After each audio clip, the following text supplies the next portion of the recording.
Bonjour à tous et bienvenue sur Fluent. Aujourd'hui, on va s'intéresser au lexique et à son apprentissage. C'est vrai que l'apprentissage du lexique, c'est une partie importante de l'apprentissage d'une langue et que malheureusement, il n'est pas toujours facile de le mémoriser efficacement.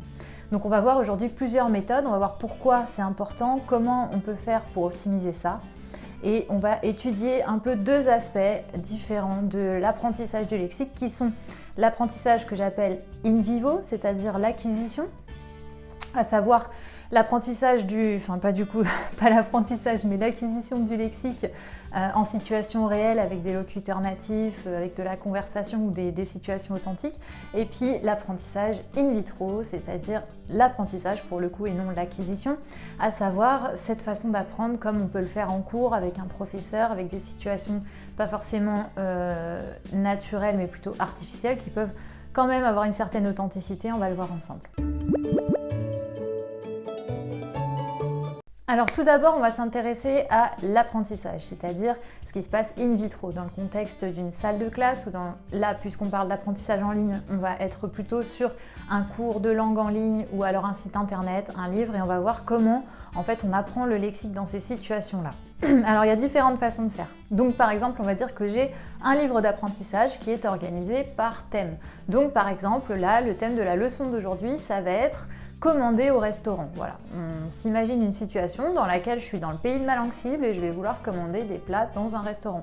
Donc je vais avoir bien sûr des règles grammaticales dans cette leçon, mais je vais aussi avoir certains éléments de lexique qui se rapportent à un même thème, à savoir la commande au restaurant. Donc ça va passer par pain, eau, addition, plat, menu, ou des phrases type genre pourrais-je avoir une carafe d'eau s'il vous plaît. Donc cette liste de vocabulaire qui se rapporte au thème que j'ai étudié, eh bien je vais devoir la mémoriser. Alors le gros avantage de cette façon de procéder, c'est que déjà c'est une façon de faire qui va se rapporter directement à une progression plus ou moins harmonieuse et homogène et qui va être adaptée à mon niveau, c'est-à-dire que je vais étudier les règles grammaticales dans un certain ordre qui a été déjà pensé par les personnes dans un cadre didactique et donc je ne vais pas être perdue par rapport à ce que je vais apprendre. Ensuite, effectivement, je vais construire ça, on va imaginer comme si on construisait un peu une maison, donc je vais poser mes premières pierres, je vais avoir certaines bases grammaticales et puis ensuite, à la suite de ces pierres-là, je vais en ajouter d'autres, etc., etc. Donc c'est assez harmonieux comme progression. L'inconvénient en revanche, c'est que dans ce type d'apprentissage du lexique, je vais devoir forcer un peu la mémorisation de mon lexique parce que c'est pas une situation naturelle et c'est pas un besoin immédiat. Là, je suis pas tout de suite dans un restaurant et j'ai pas forcément besoin de demander à quelqu'un de m'apporter une carafe d'eau. Donc pour moi, c'est artificiel, ça répond pas à quelque chose, à une demande, à un besoin. Ce qui fait que du coup je suis obligée moi de forcer un petit peu la mémorisation, donc je vais faire des listes et je vais devoir utiliser des techniques, à savoir la répétition, comme j'en ai déjà parlé, la répétition espacée, si vous avez vu le tuto sur Memrise, petit lien. Ça va être aussi beaucoup de régularité de travail, enfin voilà, je vais devoir faire moi un effort conscient pour mémoriser ce lexique dans ces conditions-là.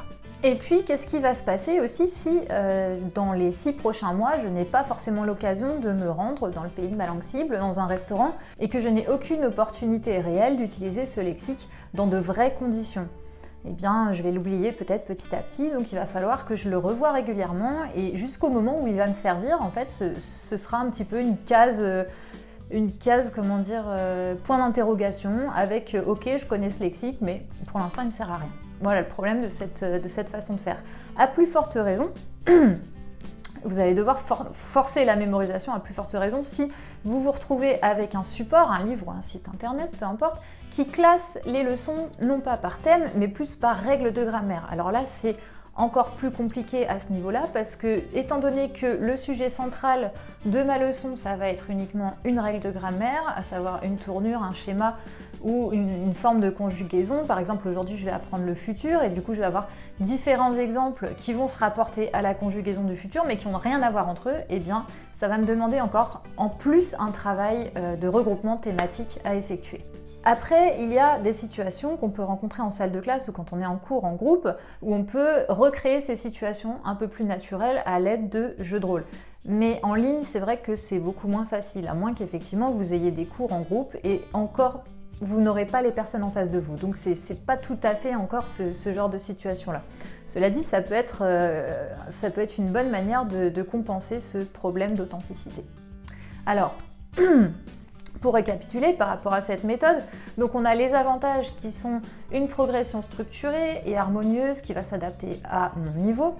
De l'autre côté, les inconvénients, c'est que ça va être une mémorisation un peu forcée. Ça va être des listes de vocabulaire, ça va être un peu du bourrage de crâne pour mémoriser ce lexique qui va peut-être pas forcément me servir immédiatement. Maintenant, on va s'intéresser à l'acquisition, c'est-à-dire cet apprentissage naturel en situation réelle de la langue. Donc imaginons que j'ai un partenaire linguistique avec lequel je discute quotidiennement. Ça peut être sur HelloTalk, l'application dont on a déjà parlé, ça peut être sur Tandem. Voilà, on va dire que j'ai quelqu'un avec qui je parle à peu près tous les jours. Alors les thèmes vont s'imposer un peu d'eux-mêmes, c'est-à-dire qu'au départ, on va commencer à poser des questions à la personne ou elle va nous poser des questions, donc on va apprendre à se présenter, dire ce qu'on fait dans la vie, quels sont nos loisirs, etc. Puis ensuite, on va parler de, on va apprendre des nouvelles de la personne quotidiennement, alors ça va tourner autour de comment tu vas, est-ce que tu as bien dormi, est-ce que tu as mangé, etc. Et puis ensuite, petit à petit, si on garde un peu le fil de cette conversation, puis à plus forte raison si on en a plusieurs avec des centres d'intérêt variés, eh bien, il y a d'autres thèmes qui vont émerger petit à petit au fur et à mesure que la conversation s'enrichit. Par exemple, actuellement, c'est les fêtes, donc eh bien, je vais apprendre le lexique qui tourne autour des fêtes de Noël, des cadeaux, du sapin, etc. Ou bien, je vais prendre un autre exemple concret qui est un peu moins heureux, mais par exemple, en ce moment, j'ai un partenaire linguistique qui s'est blessé, donc il s'est retrouvé à l'hôpital pour les fêtes, et du coup j'ai pris de ses nouvelles un petit peu tous les jours pour savoir comment allait sa jambe, puisqu'il s'était blessé à la jambe, comment ça s'améliorait, etc., s'il avait été opéré. Donc j'ai appris le lexique en rapport avec le milieu médical, l'hôpital, le médecin, l'opération, etc. Voilà, ça c'est une autre manière d'apprendre du lexique. Donc ici, on va fonctionner par induction, c'est-à-dire qu'on va déduire la règle d'un exemple concret. À l'inverse de l'autre méthode où je vous parlais des règles grammaticales, des leçons qui sont organisées par règles grammaticales, où là on fonctionne par déduction, c'est-à-dire qu'on part de l'abstrait et on va vers le concret. Alors l'avantage de l'acquisition, c'est que ça va se faire en répondant, contrairement à la solution, à la méthode dont je vous ai parlé tout à l'heure, ça va se faire en réponse à un besoin immédiat. C'est-à-dire que j'ai besoin d'exprimer telle notion et du coup, je vais aller chercher la réponse ou alors mon partenaire linguistique va m'aider un peu à formuler cette réponse ou à poser cette question. Je vais pouvoir lui demander comment on dit ça, voilà. Et ça va répondre à un besoin. Je vais la rencontrer plusieurs fois puisque notre conversation va tourner autour du même thème et donc à force de la rencontrer, je vais la mémoriser sans avoir besoin de le forcer. Ça va se faire naturellement.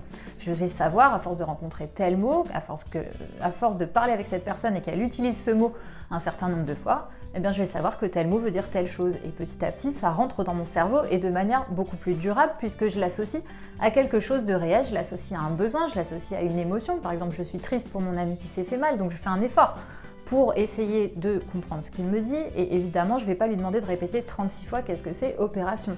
Donc avec cet affect et cette empathie que j'ai envers lui, je vais mémoriser plus facilement. Après, un premier problème, c'est que vu que je discute quand même en ligne, puisqu'ici on parle d'apprentissage en ligne, enfin d'acquisition en ligne, vu qu'ici je parle en ligne, il y a aussi certaines situations que je ne vais pas rencontrer.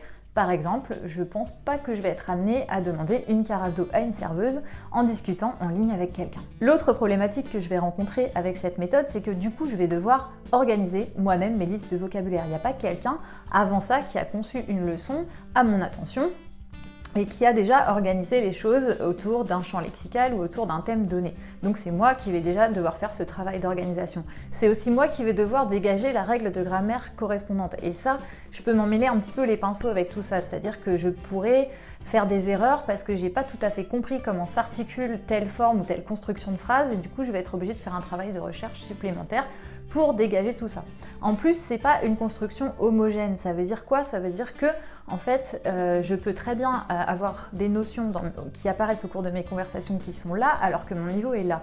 Donc, qu'est-ce qui va se passer? Mon apprentissage, il va se construire de manière un peu anarchique et mes notions vont ressembler à un gruyère, à un genre de puzzle qu'il faut assembler. Ça ne répondra pas à quelque chose de séquentiel, à un apprentissage progressif comme ça pourrait être le cas si j'ai une structure derrière moi, si j'ai un professeur ou un site internet.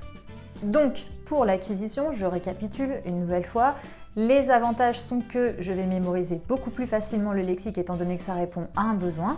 Et d'un autre côté, malheureusement, le problème c'est que d'une part, il y a certaines situations que je ne rencontrerai pas dans la vie réelle, à moins d'aller plus tard dans le pays, évidemment, mais là on parle d'apprentissage en ligne encore une fois. Et puis je vais avoir beaucoup plus de travail d'organisation thématique des notions que je rencontre. Je vais avoir beaucoup plus de travail aussi pour dégager les règles grammaticales, je vais devoir faire des recherches supplémentaires. Et pour finir, eh bien, ma progression ne sera pas homogène et structurée comme si ça avait été fait par quelqu'un qui a pensé en termes didactiques. Alors, quelle est la meilleure méthode? Spoiler, ça dépend. Vous avez vu que les deux présentent des avantages et des inconvénients. Alors pourquoi ne pas faire un savant mélange des deux? Et là, du coup, en faisant ce savant mélange des deux, on ne parle plus d'apprentissage et d'acquisition, on parle d'appropriation. C'est-à-dire qu'on va gommer cette dichotomie, on va gommer cette frontière entre apprentissage et acquisition. Et je vais proposer quelque chose, admettons que je garde ma base de référence, ma base d'apprentissage, à savoir la méthode, ce soit mes cours ou mon site internet, ou voilà, organisé de manière thématique, et donc je vais pouvoir déjà construire quelque chose d'assez solide.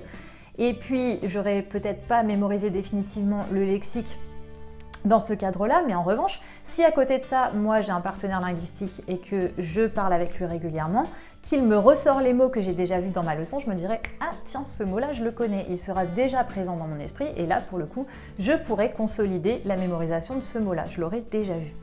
Dans le sens inverse, c'est aussi la même chose, c'est-à-dire que si j'ai un partenaire linguistique et que j'apprends des notions peut-être un peu plus avancées avec lui et qu'ensuite je les rencontre en cours, je saurai déjà ce que ça veut dire, donc je pourrais me concentrer sur d'autres aspects importants de ma leçon, à savoir peut-être la forme grammaticale ou voilà, les nouvelles règles que je vais devoir intégrer. Au moins, j'aurai pas à penser au lexique. Donc vous l'aurez compris, le tout est de ne pas se perdre et puis d'organiser distinctement les notions que j'acquiers d'un côté et de l'autre. Mais ça, pour ce qui est de la priorisation et de l'organisation de ces notions-là, ça fera l'objet d'une prochaine vidéo. J'espère que cette vidéo vous a plu, elle était assez rapide aujourd'hui et en tout cas j'espère qu'elle vous apportera des éléments de réponse sur comment faire lorsqu'on a d'un côté envie d'acquérir la langue avec un partenaire linguistique et de l'autre quand on prend des cours. Si cette vidéo vous a plu, je vous invite à la liker, à la partager, à vous abonner et puis à activer les notifications et nous suivre sur les réseaux sociaux. Et je vous dis à la semaine prochaine pour une nouvelle vidéo. Bye bye!